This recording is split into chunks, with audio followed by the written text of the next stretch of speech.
Dr. Samia Suluhu Hassan, Rais wetu wa Jamhuri ya Muungano wa Tanzania, Daktari Asha Rose Migiro, Katibu Mkuu wetu wa Chama cha Mapinduzi, na viongozi wote wa Chama cha Mapinduzi mlioko hapa na vyama vingine vya siasa, Mheshimiwa Profesa Riziki Shemdoe, Waziri wa Nchi, Ofisi ya Waziri Mkuu TAMISEMI, na waheshimiwa mawaziri wote, naibu mawaziri wote mlioko hapa, Mheshimiwa Albert Chalamila, mkuu wetu wa mkoa, pamoja na wakuu wa mikoa jirani mlioko hapa, makatibu wakuu, naibu makatibu wakuu mkiongozwa na ndugu Adolf Ndunguru, katibu mkuu Ofisi ya Waziri Mkuu TAMISEMI, pamoja na viongozi wote wakuu wa taasisi na mashirika yote ya umma na mashirika binafsi, Mheshimiwa Florent Kiombo, mwenyekiti wa kamati ya kudumu ya Bunge ya Tawala za Mikoa na Serikali za Mitaa, waheshimiwa wabunge wote mlioko hapa wakiwemo waheshimiwa wabunge wa Dar es Salaam,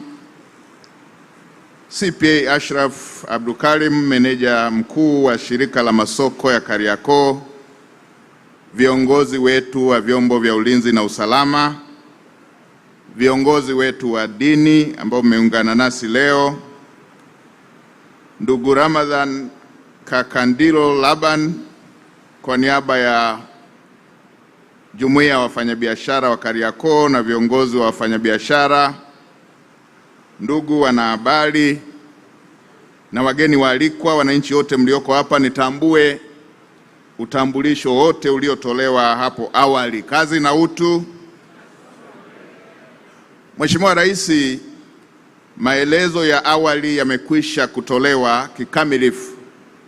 Nitumie fursa hii kukupongeza sana kwa kazi kubwa unayofanya bila kuchoka, na uamuzi wako huu wa kuja hapa wewe mwenyewe kufungua soko hili ni ishara ya kujitoa kwako kwa ajili ya Watanzania, na ni ishara ya azma yako njema ya kurejesha tabasamu kwa wafanyabiashara wa Kariakoo na wananchi wote wa mkoa wa Dar es Salaam kufuatia janga la moto lililojitokeza kama tulivyokwisha kuambiwa.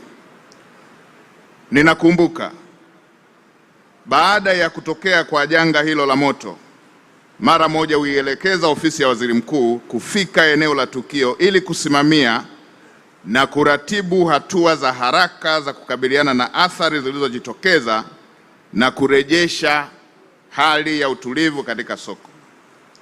Sambamba na hilo, ulielekeza Wizara ya Fedha kutafuta fedha kwa kubana matumizi yoyote yasiyo ya lazima ndani ya serikali ili fedha ipatikane kwa ajili ya kurejesha jengo hili la soko la Kariakoo, na tena ukaelekeza lijengwe jipya na kuliboresha lililokuwepo na tena liwe bora kuliko lile lililokuwepo.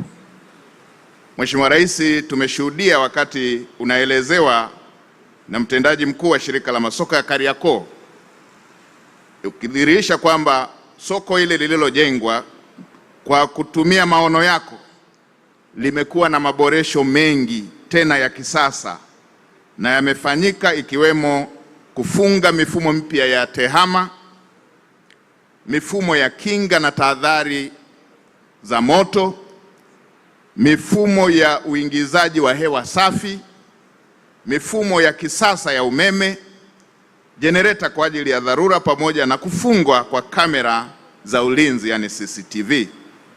Hali inayoonyesha kwamba shughuli za soko hili zitaendelea kwa masaa 24 kukiwa na uhakika wa usalama na hali inayopendeza. Mheshimiwa Rais, mkuu wa mkoa wa Dar es Salaam pamoja na waziri wa nchi wameelezea hapa miradi ya maendeleo inayotekelezwa. Miradi ambayo Mheshimiwa mkuu wa mkoa ametolea taarifa hapa kwamba inaendelea kutekelezwa. Hii ni miradi kwa ajili ya mkoa wa Dar es Salaam. Ni miradi ambayo inatekelezwa katika mkoa wa Dar es Salaam. Mheshimiwa Rais, ungempa nafasi hata wa mkoa jirani wa Pwani angesema vile vile. Hii ni hali halisi inayoendelea kwa nchi nzima. Kazi ambazo amezisema mkuu wa mkoa wa Dar es Salaam ndivyo zinavyoendelea katika mikoa mingine, na hii inaendelea kuelezea kwamba Mheshimiwa Rais, unapoahidi unatekeleza. Uliahidi kwamba miradi pamoja na baadhi ya hatua zitatekelezwa ndani ya siku 100 baada ya kuchaguliwa kwako.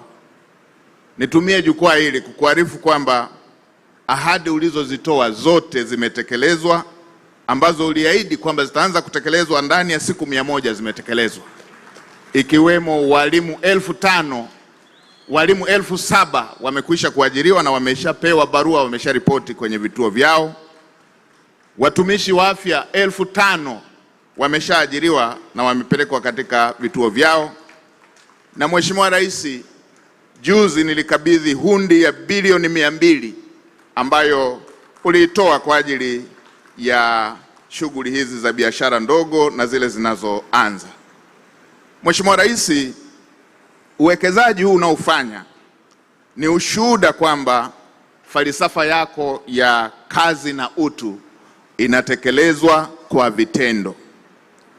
Nikuhakikishie Mheshimiwa Rais, tutaendelea kusimamia maelekezo yako kwa weledi, uadilifu na uwajibikaji mkubwa, ili kote ambako umeelekeza kazi ifanyike iweze kusimamiwa na kufanyika. Na Mheshimiwa Rais, uliniita ukanielekeza kwamba mbali na soko hili la Kariakoo pamoja na masoko mengine ambayo yanaendelea kujengwa, umeelekeza katika mwaka wa fedha unaokuja kila jiji, manispaa na halmashauri ambazo zina wafanyabiashara wengi kuanze kutengwa asilimia nyingine 5 sambamba na zile zinazotumika kwa ajili ya makundi ya vijana, wanawake na makundi ya watu wenye ulemavu, ili asilimia 5 hizo ziende kujenga miundombinu ya masoko.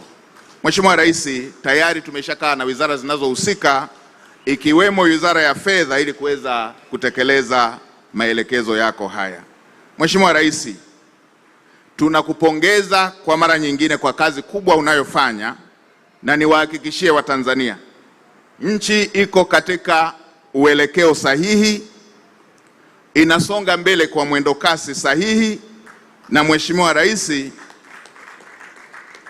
tuna uhakika mambo haya yote ambayo umeyaelekeza yatafanyiwa kazi, na tumejipanga mimi pamoja na waheshimiwa mawaziri pamoja na wakuu wa mikoa kuendelea kutembelea maeneo haya ambayo miradi inatekelezwa ili kuweza kuhakikisha kwamba maelekezo yako yanatekelezwa kwa usahihi. Hadhara hii Mheshimiwa Rais ni ya kwako. Pamoja na hafla hii ya leo, nimalize kwa heshima kubwa na taadhima kukukaribisha ili sasa uzungumze na hatimaye kufungua rasmi soko kuu la kimataifa la Kariakoo. Mheshimiwa Rais, kwa heshima kubwa, karibu uweze kuongea na hadhira hii pamoja na Watanzania.